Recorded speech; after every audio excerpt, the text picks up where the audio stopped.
Hi everyone and welcome to the Colour Cave where we like to play with art stuff. My name is Jem and today I am excited.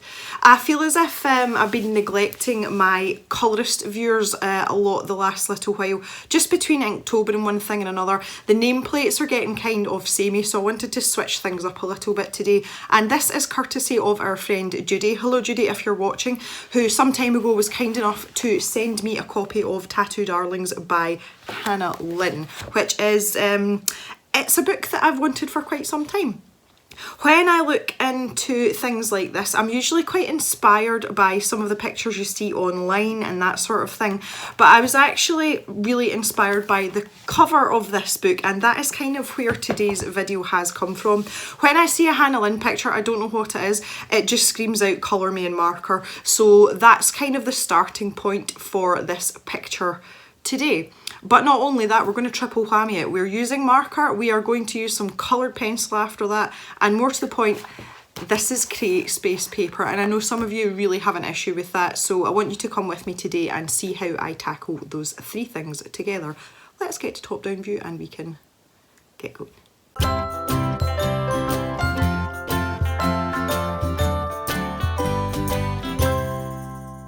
So first things first, beverage of your choice. I am rocking some coffee today, which might be a bit of a surprise to some of you considering I'm usually a tea drinker. Just felt like a change. So here we have our copy of Tattoo Darlings, and I just love this book. It's really, really nice. The first thing that you want to get a hold of is something to put in behind the sheet of the page that you are working on. So I have selected this one because it's relatively simple and I don't want this video to be 10 years long. What I have here is actually a sheet of marker paper, and you can see that I've used it already in one of the other designs, which I'll show you at the end of the video. And basically this is bleed proof marker paper, so although it soaks through from the page that you're working on onto here, it doesn't soak through because there is a backing on this. Now you don't have to use this, normal paper will do, or even if you have a sheet of cardboard. What I will say is if you're going to use something like printer paper, I would take 3 or 4 sheets just in case it soaks through, because we are going to be going back over the same areas a number of times. So just pop that in behind and underneath where you want to work, and that will save you destroying the image that's behind it. Now one of the really nice things about these Hannah Lynn books is they are single-sided, so we have this luxury of being able to use markers. Okie dokie, so we are looking at using some grayscale type colours, and again it's just kind of taking from this idea that's on the front cover. So obviously the actual marker technique I'm going to use on this paper, you can use any colours for it, but we are going to be using grayscale colours today. So I have selected Copic markers today. These are Copic sketch markers, and I have C1, which is cool grey one, and it's quite a pale grey, and we're going to use that for her skin tone. And I also have C3, so that's like two shades up, and we're going to use that on her hair, and we're going to take it from there. So the main thing today is to look at the technique. Now Createspace paper is not renowned for being user friendly, and many people really don't like it, and I understand it. What I will say is if you're going to use alcohol markers, the colour does tend to bleed and spread a little bit, so when you're coming too close to the edge of your line work, you just want to try and sort of keep back from that black line a tiny bit to give it room to spread out, and it means you're not going to have lots of areas where you're going over the lines. I would also suggest using a fine bullet tip, or the blah blah blah blah, yes, one of these kind of like brush tips, because you're needing that fine point for some of these more kind of itty bitty places. Okay, so it's quite a simple technique, and it's one of these ones where it does take a bit of practice and you have to have a couple of goes. So I'm taking my C1 marker here, and what you want to do is you want to try and work in sections, because one of the things that will really help you get a smooth finish is being able to work while the ink is still wet before it's actually soaked into the paper. Now I'm just going to give you a demonstration on a normal sheet of paper first to show you what I'm talking about. Okay, so the idea is a bit like watercolour painting. If you want to manoeuvre your paint about, you want to do it while it's still wet, because that stops you getting streaks and patches. So whatever area you're working in, you want to kind of follow on from where you've put down your last stroke. And what that does is it helps the colour spread out while the ink is still wet, and it's going to give you a much smoother finish than if you put down a mark and let it dry.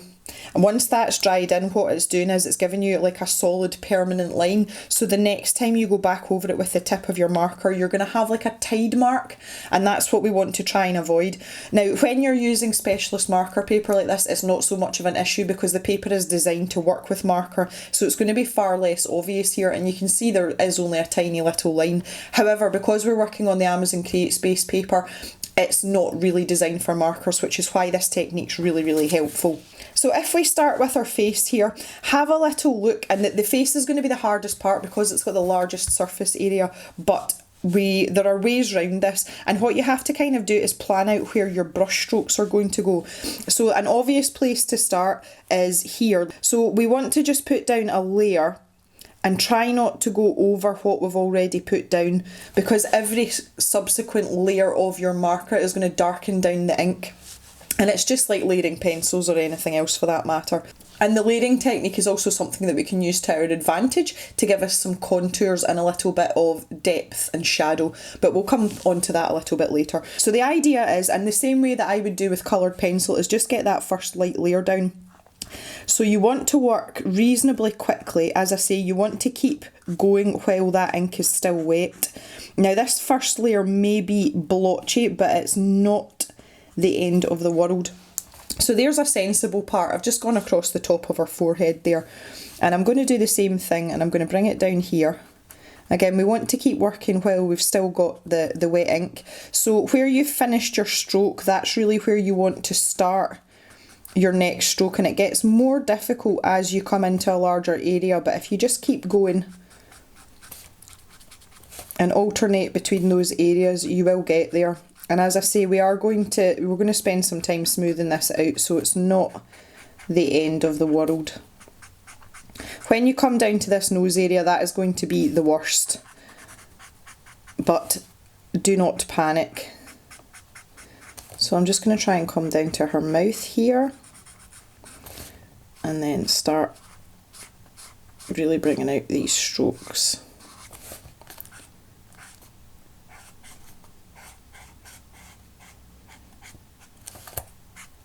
And then down round her jaw. Now, if most of you colour in pencil, you will know what your first layer looks like, and it's not pretty. It's really not pretty. The other thing as well is you've got to remember is you have to let this dry. You don't really know what it's going to look like until it's dry. So we'll just carry on down now. I'll move down to her neck here. Now I'm going to try and avoid some of this this lettering that's here.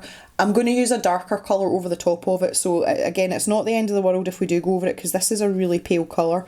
But I'm just going to try and keep my strokes as even as possible under here. I actually think that I'm needing to refill this marker. It's starting to feel a little bit dry. The drier your marker is, the more streaks you're going to have. That's standard for any alcohol marker, so that is something to take into consideration. I would say more so when you're doing areas of skin, because 9 times out of 10 we want our skin areas to look quite smooth unless we choose to put in contours. So if you have a really, really dry marker, you know, if it's starting to run out or whatever, that's probably going to cause you issues. Okay, so you can see I've stopped at the neckline there. That's a sensible place to stop.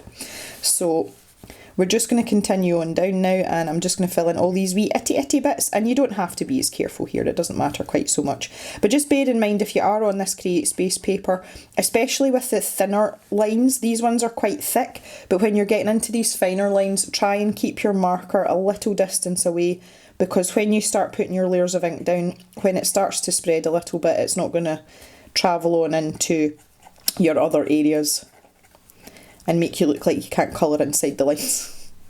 With really busy patterns like this, sometimes I find it difficult to differentiate what belongs to the tattoo and what belongs to the girl's skin. That's something I kind of struggle with generally in busy pictures, but because this is such a pale grey, we have lots of options for colouring over the top of it without any major disasters. So now we've got this shoulder area here, so going down the line of the line work is a good way to go. We just bring it down here. Excuse me. Fill this in a little bit, and then I can come down this way like this. Missed a bit in there as well. Now you can see here, this looks like her top, and it just seems to, the neckline just seems to kind of disappear, so I think we'll have to make that up as we go along. There we go. Now I think this looks to me like her arm. You could have that as part of her top if that's what you wanted to do, but I'm going to make that her skin. Just work my way around as quickly as I can again. And the same on this side too.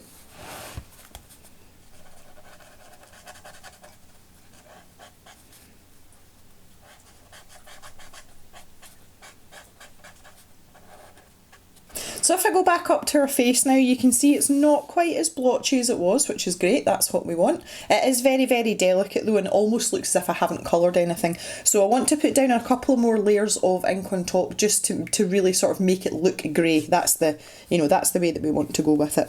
So I'm just going back over what I did, using much bigger sweeping strokes this time because we've got that base layer down, and the larger area that you can cover while that ink is still wet, the better. And this is where the brush nib really comes into its own, because you have the precision, but you also have the side of the nib where you can, you know, you can really make some big sweeping strokes and it's going to turn out great. So you can see there, because I'm putting down a lot of ink, it's taking a little bit longer to dry, which is great for us for covering this sort of middle area where, say, we're in this kind of like wider expanse, which is exactly what we want. You can think of this as putting their foundation on. There we go. So that's looking a bit more even already. Just want to put a little bit more in here. And you can see the difference between her face and her neck. You know, this is where building up the layers is quite important, and you know, making sure the paper can take it, and it has started to soak through a little bit. If you just look at the other side as well, you can see it's starting to soak through, but that is absolutely okay because we don't have anything on the other side.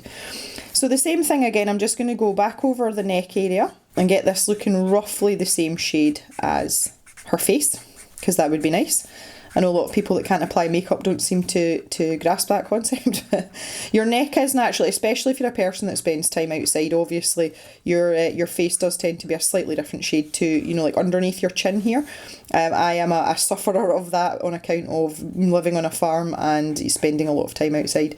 But you try and kind of even yourself up, you know, that's what makeup's for. Not that I wear a lot of makeup, to be fair. Not really a makeup-y person. Under this line, I'm not going to go back over it because I do actually think that that's part of her top. So we shall leave that there. And we can pick out another colour for our top. Try and go back over some of this in here. See, brush nib markers are great for this. And I'm not actually being all that precise again because it's such a pale shade of grey. It's no real disaster if you're not, you know, 100% on the ball with it, as it were. There's quite a few little fiddly bits in here. There we go, that's looking a bit more even now. And I'll just get her arms done as well. So one of the ways to think about this is basically you're just putting down a marker base. We're going to do all the hard work with the pencil. So this is really, you know, you're just laying down a sort of guideline colour, as it were. But I don't know what it is. I just like to use marker in Hannah Lynn's books. I'm not a huge user of markers for colouring, but I really like it in these books. Okay, so that is her skin looking reasonably even. Her face is even. That's the main thing, because I say that's the kind of almost like, well, it's one of the focal points. This is obviously a focal point down here too, but we want that looking quite smooth. So I've got C3 and I'm going to use that for her hair. So this is a slightly darker shade, and we don't have to be as careful. We've got all these sections and we're going to spend quite a lot of time with pencil darkening them down. So basically just get a layer of ink down on this, and you can be quite generous with it. And if it's streaky, it doesn't matter because that is going to help you with your hair texture. So I'm just using great big sweeping motions here.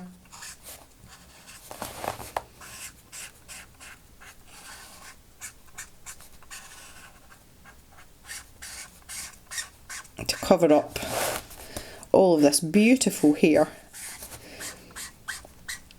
always think it would be wonderful to have as much hair as the girls in the Hannah Lynn pictures. They always have this big, you know, really big volume, just masses and masses of hair. There we go. I do try and keep, when I'm doing this, I always try and put my strokes in the direction of the hair flow, and it means that if you do have lines, it's following the grain or the curve of the hair, the movement of the hair. So that's something that I do try and do, and it just makes things a bit easier, and it's going to look a bit more natural. When I say that, I mean as natural as one of these pictures can possibly look. The other thing I like as well is in the hair sections, the line work is usually quite heavy, it's quite thick, so you can be a bit less careful. Now you can see there naturally I'm starting to get a paler part in the middle, which is what we want when we're shading the hair, so that's like accidentally helpful, which is great. I don't know whether this is just, I think this is just a stray strand, so there's wiggly bit around the top. I think that's just a bit that got away. So we'll tackle that in just a moment. Try and get my brush nib in these teeny tiny spaces. You might get a bit of bleed over here. There's not much you can do about that because it is a really narrow space. But it's such a small part of the picture, it's not going to impact the overall look of your beautiful coloured image at the end. Okay, those eyelashes as well, they're outrageous. I do know people that have eyelash extensions, done regularly, and they actually walk about with eyelashes like that all the time. I think they look amazing. See if you are getting made up for something, if you have like a party or a prom or something like that, they can look absolutely stunning. But unfortunately the rest of the time, if you're going for a kind of natural look with less makeup, they kind of stand out a bit too much, and I think they look a bit ridiculous. I had some done for my wedding and they were stupendous, but yeah, they looked a bit out of place on the run up to the wedding. I had them done like 4 days before the wedding, and yeah, I just looked as if I'd it's a bit overkill, walking about without a scrap of makeup on and my hair scraped up in a ponytail and these great big eyelashes. It was funny. But it was great because on my wedding day I didn't have to wear any mascara, which was real nice. Ooh, squeeze that bit in there. And we've got a couple of stray strands further down here as well. That looks like a wee bit of hair in behind there. Oh no, that's a frilly bit of our dagnammit. I do have a colourless blender here. I might be able to lift some of this. Or might just make it worse. Okay, we'll see how that looks. I've definitely lightened it up, but I think I've just spread it out and made it worse. We'll see. We can always just keep diluting it out until there's literally nothing left of it. I'll leave that to dry and see how it looks. That's a great trick if you do make a boo-boo. This is the Copic colourless blender, obviously. Quite a lot of marker sets now do have their own colourless blender. So we'll leave that to dry and see how it looks, and we can worry about it later. I'm not too concerned, to be perfectly honest.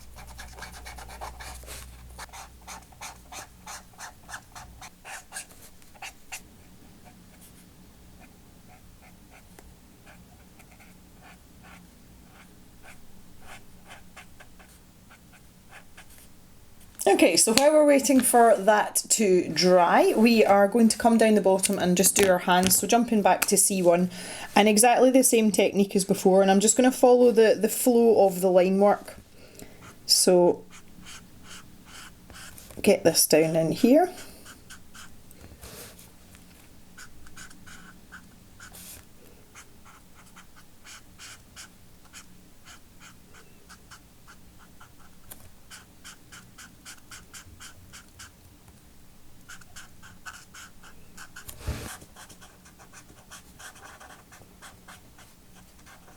There we go.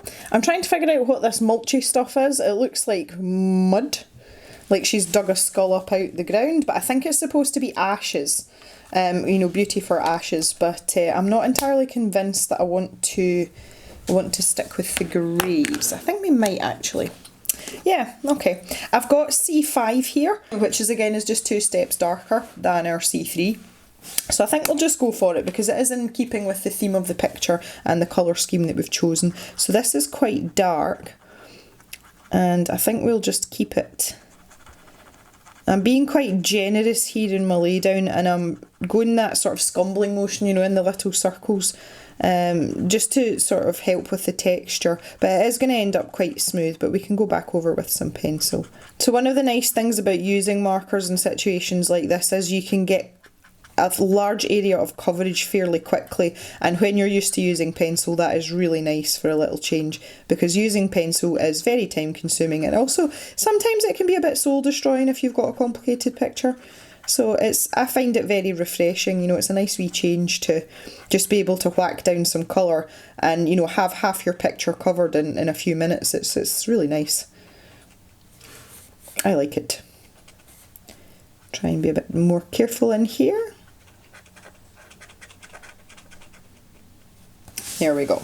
Okay, now all I'm going to do is I'm just going to go over her hair again, like put a second layer on her hair. So I'll just speed this part up and I'll zoom out so that you can see me doing it in its entirety. And yeah, I'll catch up with you in just a second.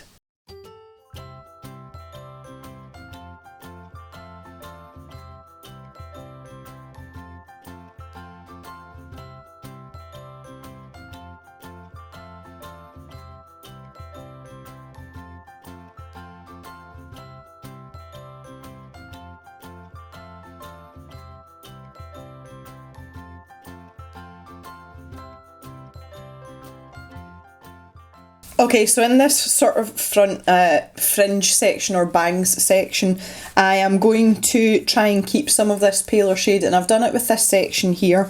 So basically I'm just flicking out from either end of where the strands would be, and I'm not being careful about it. But we're going to have this sort of sheen. I'm imagining that the light source is kind of coming almost face on at her.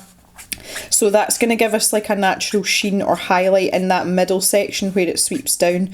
So we're going to work on that more with the pencil, but if you just use a flicky motion, again following the direction that the strands of hair are going in, then that's going to help facilitate your pencil work in just a little while. So I just thought I would point that out to you, and you can go back over that as many times as you want.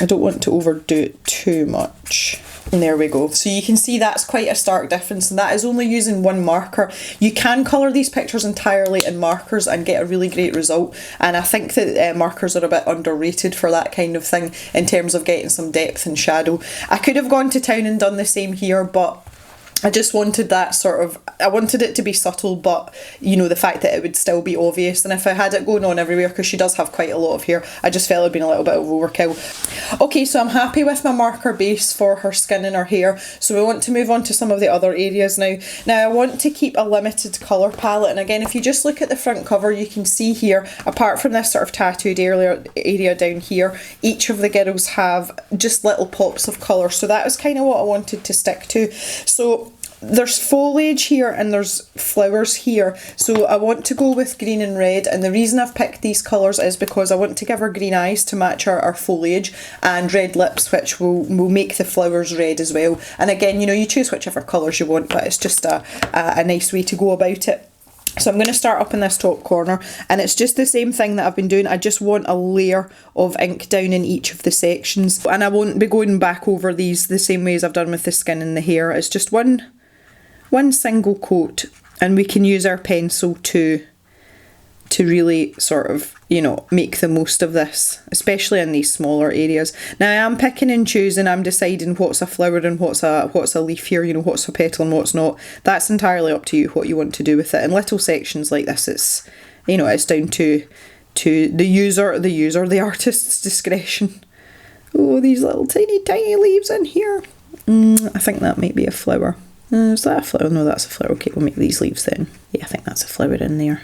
Right, moving down to her eyes here. Again, this is just down to how you want to go about this, because everybody will have a preference for this. Yep, so what I would do is I would start on the outside and just work my way around that iris area until I get to the pupil, and try and sort of preserve that white area.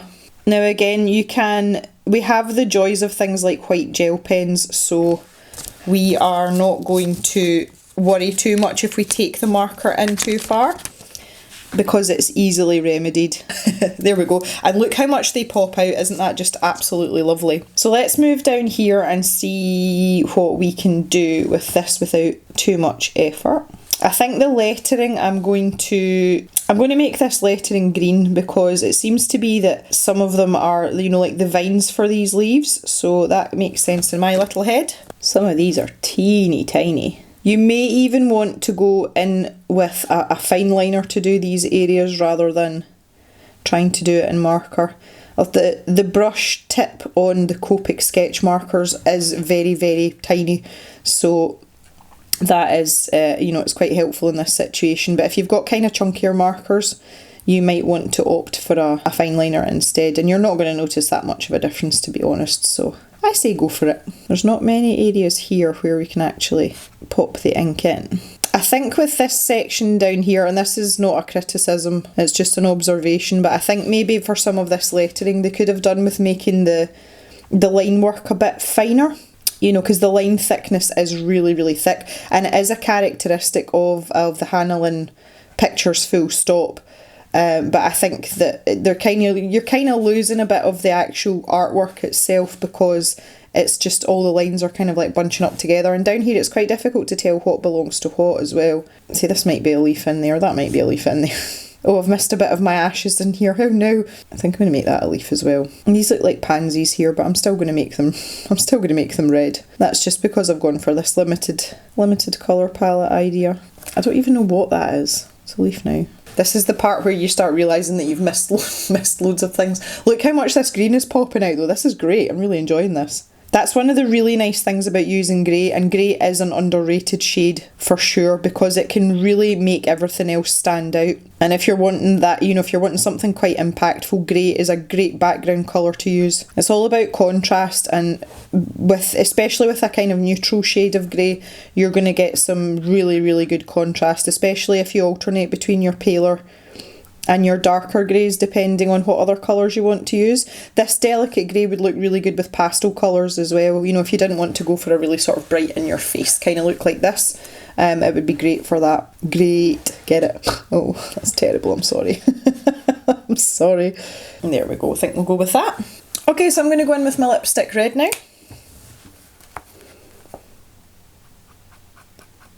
This is R29 and it is called Lipstick Red. If any of you are using Copic sketch markers, this is G14, the green one, and that is called Apple Green. My other option that I swithered between was G05, which is Emerald Green, in case any of you have some Copics kicking about. Oh, that's pretty. So bright. Okay, so let's do some flowers now as well. I've got some up here. Flowers, I use that term loosely, up here. They may be leaves, but I'm masquerading them as flowers.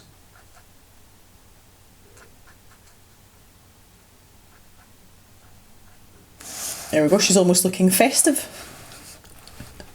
Let's not talk about that.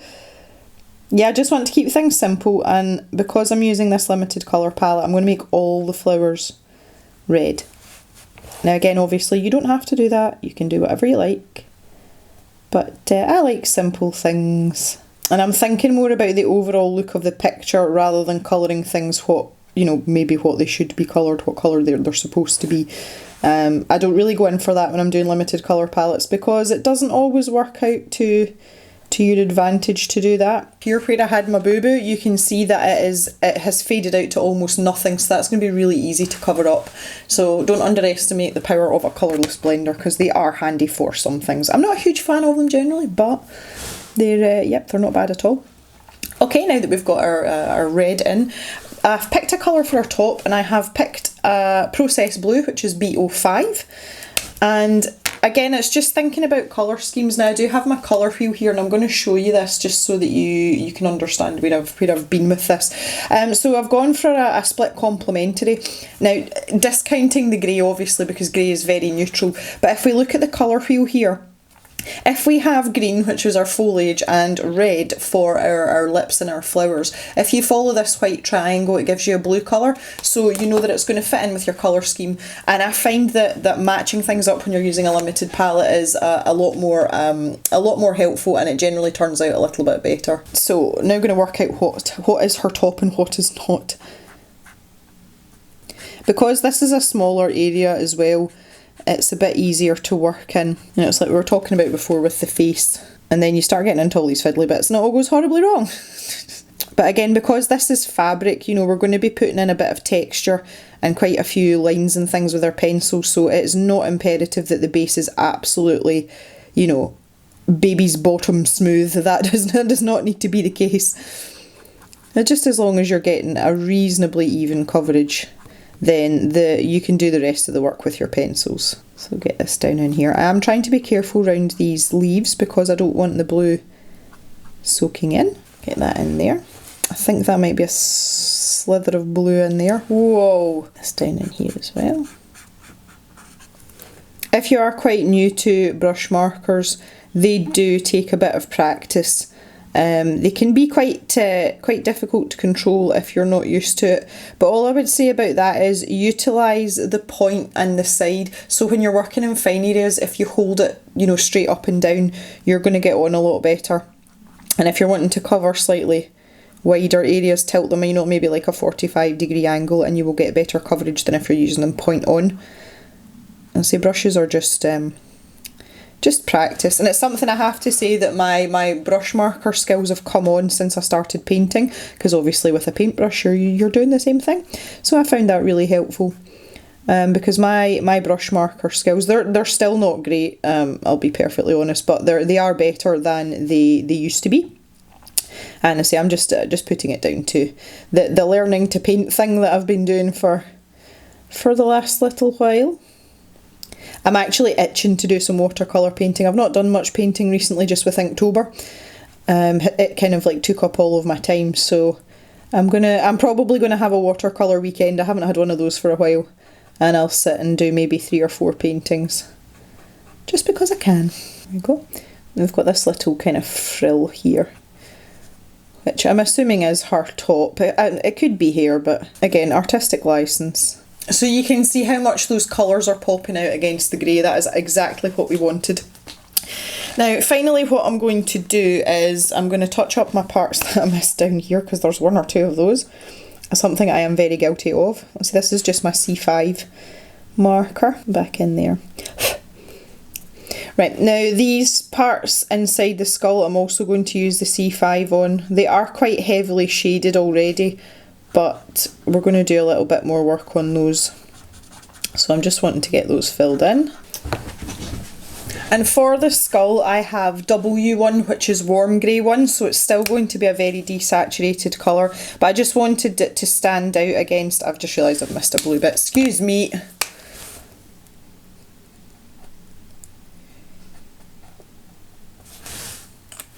Better.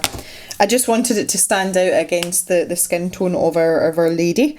So there's not actually going to be a huge amount of colour in it, but I didn't want it to be white, and I felt that using the same grey that we've already used would be a bit weird, considering it's supposed to be a skull. And again, just 1 layer's fine here. It's just to put a hint of something, you know, so that the paper isn't white. And again, we can fancy that up with pencil if that's how we're feeling about it. There we go, that's better. I'm just going to use the C5 on this cross as well, and I'm going to go in with a white gel pen because there seems to be some sort of pattern on it. So we shall work in some white gel pen to that and make that look pretty. Okay, so that is us. We are done with our markers. So the next step is to move on to our coloured pencil, which you will see in the next video. So bye for now guys, and we'll carry on with this next time.